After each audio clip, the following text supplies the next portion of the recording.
We're going to hear from a couple in a minute, but I wanted to just re-emphasise what Colin said.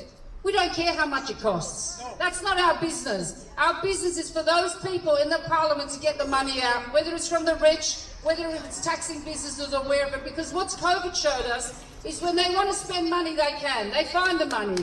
And it doesn't matter how much it costs, we're worth it. Our community's well-being, the well-being of future generations are worth the investment. So get the money books out, open up those coffers and reopen our facilities. One very quick speech now. If Wendy Dunsmore wants to come up from Unite. Wendy is the lead officer for Glasgow City Council. So please put your hands together for her. Thank you very much. I work for Unite, I don't work for Glasgow City Council. Just wanted to clear about that. We're here today along with our sister unions and everyone else from the Glasgow Against Closures is for to shout to the Scottish Parliament. The reason that the closures are happening in Glasgow is for one reason. Scottish Government have underfunded local government for 10 to 12 years. Good underfunding. And we need the funding to get better. Nothing is going to happen until the Scottish Government open their purse and give local government across Scotland, but particularly Glasgow, the money that they need to reopen the venues, to pay their staff and to look after the citizens of Glasgow. And that's why we are here today. Thank you. Making your way down the staircase, and want to introduce you to Paul Sweeney here. Now, I met Paul when he was fighting for Whitehill Pool, which we won. Planned Glasgow closure, they said it was going to close. The community came out, incredibly inspiring demonstration of unity in that community, and Paul was part of that. So put your hands together to hear how Paul is going to support our campaign. Thanks very much, Fatima. It's great to be here in solidarity with you all today. Fatima is a good example of when Glaswegians are pushed, we will respond. The occupation of Governor Hill Bass so long ago, 20 years ago or more, was a huge inspiration. I remember as a kid watching that play out, and it was an amazing experience. But it's not something to be celebrated. It was a response to failure. It was a response to cuts. It's not a solution in itself. We can't hold up the huge effort that was put in by communities across Glasgow to respond to that and say, oh, you guys can all do it in your spare time after working hard, looking after your families, and we'll expect you to turn up in the evenings free of charge and run all our council services for us. That sort of backdoor casualisation has to be resisted. And it's actually been going on far longer than the pandemic. The pandemic's just another cover for cuts. A good example, as Elspeth pointed out earlier on, is the People's Palace. Now, when that was built and opened in 1898, the guy who opened it, Lord Rosebery, said, let it be open for the people forever and ever. And in 1998, when it was restored for its centenary, it was a 20-year lifespan, so everybody knew by 2018 it was going to need a big restoration project happening.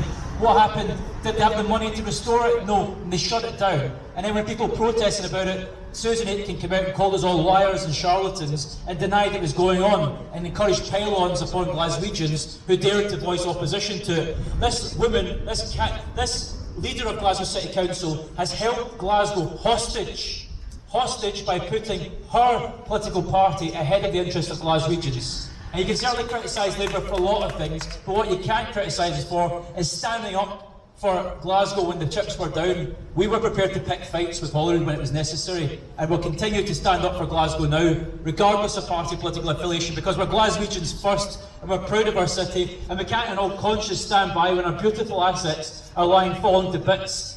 And it's not good enough. The world is about to come to Glasgow in 6 weeks' time. Imagine what they could be doing with this in COP26, a venue like the People's Palace, and actually it's lying, rusting, falling to bits, the glass falling in the building. Crazy that one of the best buildings in Glasgow is like that right now. Shocking.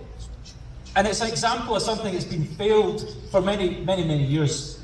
The Tories basically gerrymandered local government in 1996. They carved up the Strathclyde region because it was too socialist for them. They ripped it apart and they basically created gerrymandered councils where, for example, if you live in Bearsden or you live in Bishopsbriggs or you live in Giffnock, you can enjoy a massive council tax discount and drive a couple of miles into the city centre of Glasgow and enjoy all the amenities on offer, which are paid for by some of the poorest communities, not just in Scotland, but the whole of Britain. It's a disgrace. It's a total disgrace what's been going on, and the devolution has not addressed it.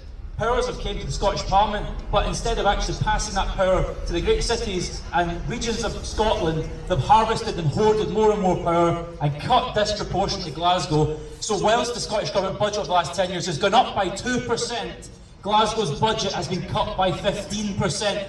And this Parliament controls 80% of Glasgow's funding. So let's not kid ourselves with the source and the origin of the problem lies. It's quite simple. If there was the political will in there to sort it out, it would have been sorted out long ago. But it's far easier to shove the problem downhill and expect councillors to act as patsies for the problem. And instead of standing up to the problem, the council leader in Glasgow puts her party first and holds the city hostage. And I'll tell you another interesting fact.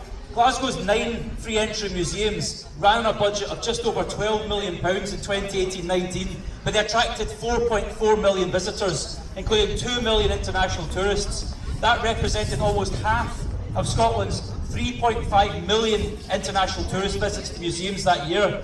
But you know what? Glasgow's museums attract more visits than all the Edinburgh museums, the National Museum of Scotland, the National Galleries of Scotland, which only had 3.2 million and 2.4 million visitors. Yet the Edinburgh museums get direct government funding of £22.4 million for the National Museum of Scotland, and the National Galleries get 21.2 million from the Scottish Government. Why is it Glasgow has to make do on a Cinderella budget of 12 million when nearly £50 million a year is ploughed into Edinburgh's museums, which get a fraction of the visitors? The poorest communities in Scotland are funding some of the best visitors attractions in Scotland, which they can't even afford the bus fare to get to.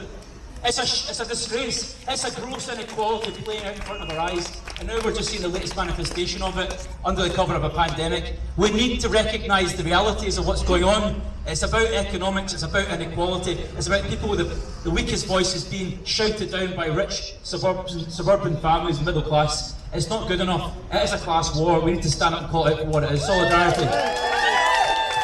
Thank you, Paul. Activities. Okay, I'm going to now introduce you to Anna Sawa. As I said, leader of the Scottish Labour Party, is going to tell you what he's doing to support our campaign and stop the closures in Glasgow.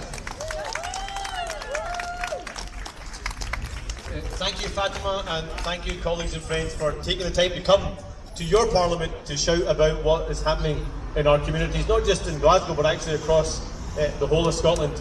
I always know I'm on the right side of a protest when Fatima and Jim are leading that protest, so I want to say a big thank you to them and to everyone who has continued to fight for communities across our great city. How out of touch does a government need to be when almost on a weekly basis we have a First Minister who tweets about what books she's reading while not letting people or children in Glasgow get access to the books that they want to read? It is simply unforgivable. And also, when's a closure not a closure? If the libraries aren't open, it means they're closed. And people deserve their libraries open again in Glasgow and across the country.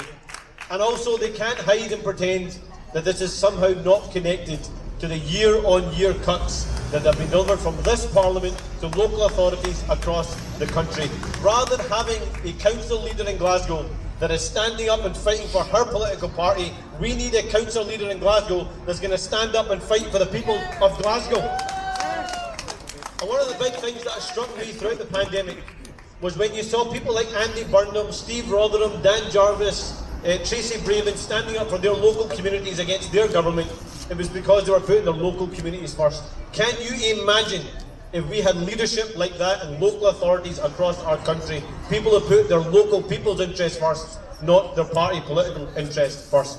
So the promise that we make to every single one of you, I know my colleagues have been with you at those sit-ins, at those libraries. I know Pam Duncan-Glancy has a question at First Minister's Questions today about this campaign and this cause. But I want us to go even further and stronger. When the eyes of the world come to Glasgow in November, I want them to see Glasgow united in the face of cuts, Glasgow united in the face of challenging poverty and inequality, and Glasgow united in the face of delivering a fairer and more just Glasgow, a fairer and more just Scotland, and a fairer and more just world. That is why we are protesting here today. So thank you for the campaign that you are leading. I promise you that the entire Labour family stands shoulder to shoulder with you, and we will not rest until there is justice and fairness for people across Glasgow, but across the rest of Scotland too. Thank you.